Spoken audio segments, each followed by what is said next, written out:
मैं दयाशंकर सिन्हा आप सब लोगों का स्वागत करता हूं विज्ञान की इस कक्षा में, जिसमें आज हम लोग विज्ञान एवं प्रौद्योगिकी कक्षा 8वीं का पहला अध्याय आकाश दर्शन के विषय में पढ़ेंगे। तो आइए शुरुआत करते हैं आकाश दर्शन की। इससे पहले हम देख लेते हैं कि हम क्या क्या आज के इस वीडियो में क्या क्या सीखेंगे। क्या होते हैं तारे, ग्रह, उपग्रह, धूमकेतु, उल्कापिंड क्या है, तारे छोटे क्यों दिखाई देते हैं, प्रकाश वर्ष क्या होता है, तारामंडल और प्रमुख तारामंडल के बारे में जानेंगे, और ध्रुव तारे की स्थिति और उसकी स्थिरता के कारण के बारे में। तो आइए बारी बारी से हम इसके बारे में जानते हैं। देखते हैं खगोलीय पिंड किसे कहा जाता है। तो जैसा कि आप सभी लोग जानते हैं कि आकाश में पाए जाने वाले सभी पिंडों को खगोलीय पिंड कहा जाता है। और ये जो पिंड होते हैं वो वास्तव में दो प्रकार के पिंड होते हैं। खगोलीय पिंड दो प्रकार के होते हैं। कुछ खगोलीय पिंड ऐसे होते हैं जिनसे प्रकाश और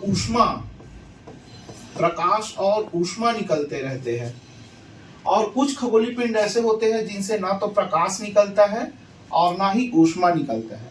ऐसे खगोलीय पिंड जिनसे लगातार प्रकाश और ऊष्मा निकलते रहता है, उन खगोलीय पिंडों को तारा कहा जाता है। ये तारे कहलाते हैं।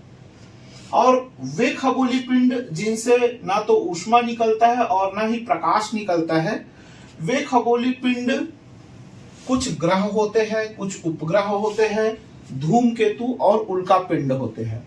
तो बारी बारी से हम देखते हैं कि ग्रह क्या होते हैं और ये उपग्रह क्या होते हैं। तो जैसा कि मैंने अभी बताया कि ग्रह ऐसे खगोलीय पिंड होते हैं जिनसे ना तो ऊष्मा निकलता है, ना प्रकाश निकलता है, और यह किसी तारे का चक्कर लगाते रहता है। तो ऐसे खगोलीय पिंड को ग्रह कहा जाता है। जैसे कि हमारा जो पृथ्वी है वो भी क्या है, एक ग्रह है।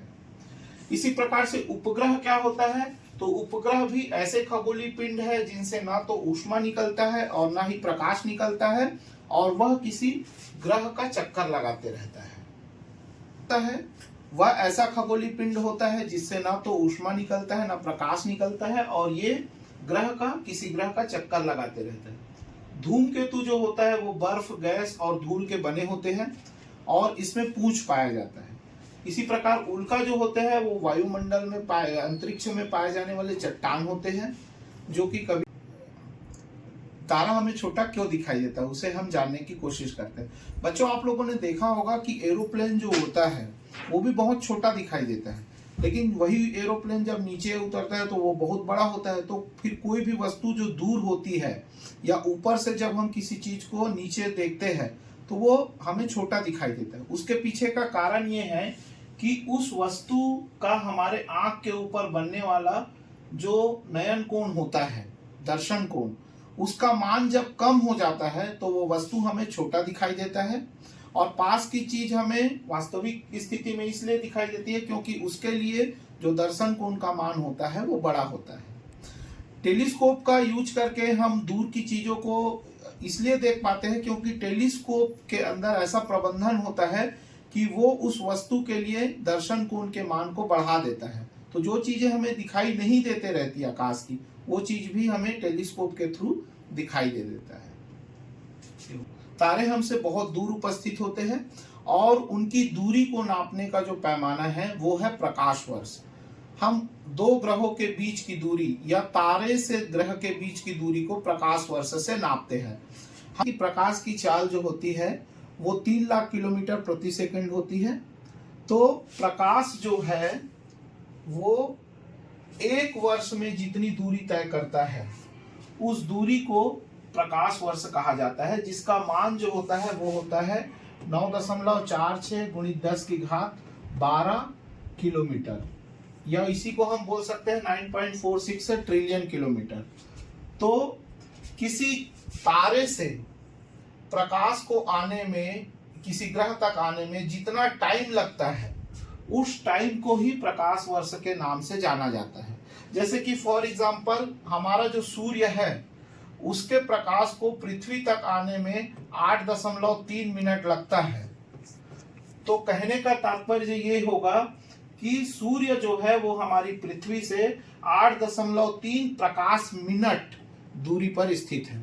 इसी प्रकार हमारा जो करीब का सूर्य के बाद दूसरे नंबर का जो पास का नजदीक का तारा है उसका नाम है अल्फा सेंटूरी। तो अल्फा सेंटूरी से पृथ्वी तक प्रकाश को पहुंचने में 4.3 वर्ष का समय लगता है। तो कहने का मतलब ये हुआ कि अल्फा सेंटूरी पृथ्वी से 4.3 प्रकाश वर्ष की दूरी पर स्थित है। इसके बाद का जो चमकीला तारा है जिसका नाम है साइरस, इस तारे से प्रकाश को पृथ्वी तक पहुंचने में 7 वर्ष लगता है, 8.7 वर्ष। इसका मतलब ये हुआ कि साइरस जो है वो पृथ्वी से 8.7 प्रकाश वर्ष की दूरी पर स्थित है। तो हम ये जाने, इस स्लाइड में हमने यह जाना कि दूरी का जो इकाई होता है ना, प्रकाश वर्ष जो होता है वो दूरी का इकाई होता है, समय का इकाई नहीं होता है। ये तथ्य विशेष समूह जो कि आकाश में एक विशेष प्रकार की आकृति बनाते हैं, उन समूहों को तारामंडल के नाम से जाना जाता है। और ये तारों का समूह होता है, ये तारों का समूह होता है जो कि किसी आकृति के जैसा दिखता है।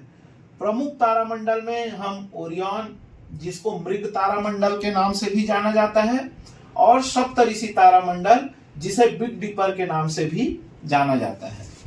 तारामंडल आपको दिखाई दे रहा है। इस तारामंडल, ये जो तारामंडल होता है वो क्वेश्चन मार्क के जैसा दिखाई देता है, और दवाई नापने का जो डिपर होता है उसके जैसा भी दिखाई देता है। इसमें 7 तारे होते हैं, अलग अलग जो ऋषि है उसके नाम पर इन तारामंडलों को रखा गया है।